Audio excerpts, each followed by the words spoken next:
Assalamualaikum warahmatullahi wabarakatuh. Kembali lagi kita berjumpa dalam pelajaran sejarah peminatan. Dalam video kali ini kita akan membahas mengenai gerakan nasionalisme yang dilakukan oleh bangsa India. Nah, pada video sebelumnya kita sudah membahas bagaimana perkembangan dari paham-paham baru tadi yang nantinya berujung pada munculnya semangat nasionalisme, di mana pada waktu itu untuk daerah di benua Asia maupun Afrika itu masih banyak negara-negara yang belum merdeka. Nah, berkat perkembangan dari paham-paham baru tersebut seperti demokrasi, liberalisme, nasionalisme, dan lain sebagainya itu nanti membuka peluang bagi negara-negara yang ada di Asia maupun di Afrika untuk memerdekakan negaranya seperti itu. Atau mungkin untuk melepaskan diri dari belenggu penjajahan. Nah, hal tersebut muncul karena adanya semangat nasionalisme. Nation, membentuk suatu bangsa. Seperti itu. Nah, gerakan nasionalisme yang kita bahas di video kali ini adalah mengenai gerakan nasionalisme di India. Seperti itu ya. Nah, sebelum membahas mengenai gerakan nasionalisme yang terjadi di India, ternyata ada beberapa faktor yang melatar belakangi gerakan nasionalisme di Asia dan Afrika. Nah, yang pertama, penderitaan dan kesengsaraan rakyat akibat kolonialisme dan imperialisme. Jelas, munculnya perasaan senasib penanggungan akibat adanya penjajahan membuat mereka itu bersatu. Jika tidak ada penjajahan, mungkin masih terpecah belah. Tapi karena adanya semangat atau penderitaan dan rasa penanggungan senasib tadi, membuat mereka itu bersatu. Seperti itu. Kemudian kemenangan Jepang atas Rusia di Perang Sino yang kedua, yang membuktikan bahwasanya bangsa Asia bisa mengalahkan bangsa Eropa. Kemudian kenangan akan kejayaan masa lalu. Dan terakhir adanya munculnya golongan terpelajar dalam masyarakat. Nah, munculnya golongan-golongan intelektual inilah yang nanti membawa perubahan dalam pola pikir masyarakat untuk melakukan pergerakan. Pergerakan untuk apa? Untuk menjadi lebih baik, untuk menjadi sebuah negara. Seperti itu, atau menyadarkan masyarakat bahwasannya mereka itu selama ini ditindas dan bahwasannya mereka itu mempunyai hak untuk merdeka. Seperti itu. Nah, kita masuk ke nasionalisme di India. Kita bisa asumsikan atau kita bisa katakan bahwasannya awal mula gerakan nasionalisme di India itu berasal dari pemberontakan Sepoy yang terjadi pada tahun 1857 sampai 1858.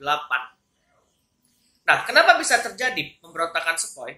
Karena pada waktu itu Inggris dengan EIC-nya, East India Company, itu melakukan tindakan korupsi yang pada akhirnya membuat rakyat itu sengsara. Nah, hal tersebut tidak disukai oleh masyarakat India pada waktu itu dan membangkitkan semangat nasionalisme mereka. Nah, pemicu yang membuat nanti terjadinya pemberontakan yang dilakukan oleh bangsa India itu karena apa? Karena Sepoy ini adalah sebutan untuk tentara pribumi yang berasal dari kerajaan Mughal. Nah, tentara pribumi tadi atau Sepoy ini dilatih dengan menggunakan lemak hewan. Lemak hewan yang pertama, hewan sapi dan juga babi. Dan itu sama saja dengan menodai kepercayaan yang dianut oleh masyarakat India pada waktu itu, yaitu adalah Hindu dan juga Islam. Di mana sapi merupakan hewan suci bagi agama Hindu, sedangkan babi merupakan hewan yang haram untuk agama Islam. Hal tersebut yang memicu nantinya terjadinya bentrokan antara Inggris dengan tentara pribumi yang dikenal dengan sebutan Sepoy tadi. Meskipun pada akhirnya Inggris masih bisa meredam pemberontakan tersebut, tapi di sana juga sudah memunculkan semangat nasionalisme dari masyarakat India. Nah, Di sini kita bisa lihat tokoh yang ada di gambar di sini adalah Mohandas Karamchand Gandhi, atau mungkin lebih dikenal dengan sebutan Mahatma Gandhi. Nah, dia merupakan tokoh nasionalis India yang mentransformasi Kongres menjadi sebuah gerakan rakyat, serta sebagai sebuah lembaga politik dengan struktur organisasi yang mirip dengan administrasi pemerintah kolonial. Jadi, Mahatma Gandhi ini merupakan salah satu tokoh intelektual yang membawa perubahan di India dari segi pola pikir, dari segi rasa kemanusiaannya terhadap apa yang terjadi di India pada waktu itu, dan lain sebagainya.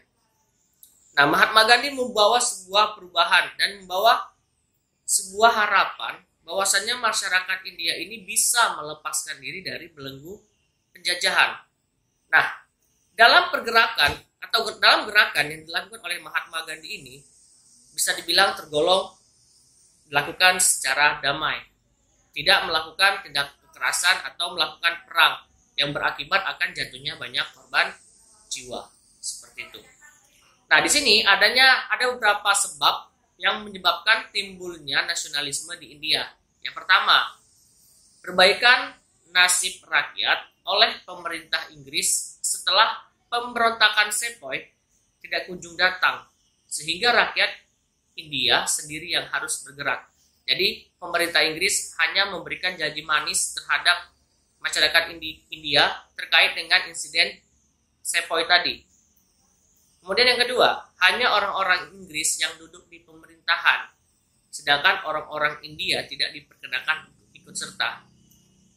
Nah, ini negara siapa? Meskipun emang Inggris yang berkuasa, tapi masyarakat India menuntut hak untuk mereka bisa berada di parlemen, seperti itu. Yang ketiga, kebudayaan barat yang dipaksakan oleh Inggris menimbulkan reaksi keras dari rakyat India yang ingin tetap mempertahankan kebudayaan India asli. Dan yang terakhir, munculnya kaum terpelajar yang telah mengenyam pendidikan barat. Bisa dikatakan pada waktu itu barat menjadi kiblat dari dunia pendidikan, menggantikan posisi pendidikan dari dunia Islam yang mulai meredup pada waktu itu.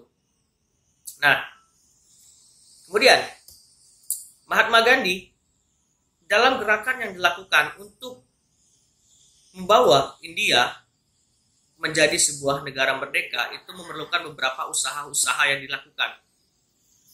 Mahatma Gandhi melancarkan gerakan anti kekerasan untuk menentang pemerintah kolonial Inggris dengan menganjurkan 4 asas penting dalam perjuangannya.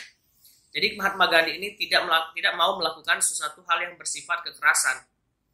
Maka dalam gerakan yang dilakukan oleh Mahatma Gandhi ini bersifat damai.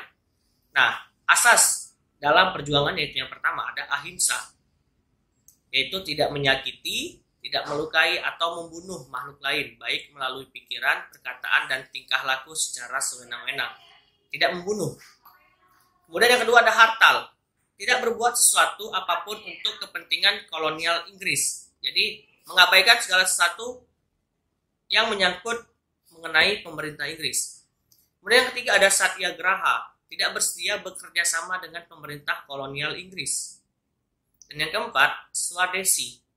Tidak memakai bahan-bahan hasil produksi Inggris dan mengutamakan pemakaian bahan buatan sendiri. Dengan hal yang dilakukan oleh Mahatma Gandhi ini ternyata membuat pemerintah Inggris kewalahan. Inggris pun juga membutuhkan income atau keuntungan dari penjualan produksi barang mereka di India. Tapi ternyata apa? Masyarakat India malah memilih untuk menggunakan produksi dalam negeri. Itulah cara dari Mahatma Gandhi melawan pemerintah kolonial Inggris secara damai atau anti kekerasan, seperti itu. Nah, kemudian apa? Pada akhirnya, gerakan perjuangan kemerdekaan ini yang dipimpin oleh Mahatma Gandhi sejak tahun 1900 sampai tahun 1947. Cukup panjang perjuangan yang dilakukan oleh Mahatma Gandhi dalam membawa perubahan ke arah lebih baik untuk India. Dan pada akhirnya kemerdekaan pun berhasil diperoleh oleh India pada tahun 1947. Tapi kemerdekaan tersebut bukanlah kemenangan secara militer, tapi kemenangan secara atau atas nama kemanusiaan. Nah, dan yang terakhir, berkat jasanya, Mahatma Gandhi kemudian diberi sebutan atau gelar Bapak Kemerdekaan India.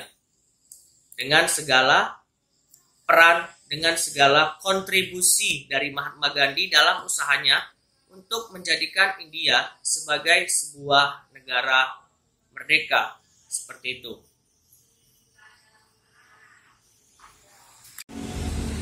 Oke, video kali ini yang membahas mengenai gerakan nasionalisme India kita cukupkan sekian. Jika ada yang ingin ditanyakan atau hal-hal yang kurang jelas mengenai pemaparan di video kali ini, atau mungkin ada pembahasan atau penyampaian materi yang tidak semestinya atau keluar dari konteks fakta sejarah, bisa kita diskusikan sama-sama di kolom komentar, dan boleh Anda sekalian atau rekan-rekan sejarawan bisa mengkritik di kolom komentar seperti itu. Video ini saya tutup, tetap semangat dan jangan lupa untuk selalu menjaga kesehatan. Dan yang terakhir, salam Historia.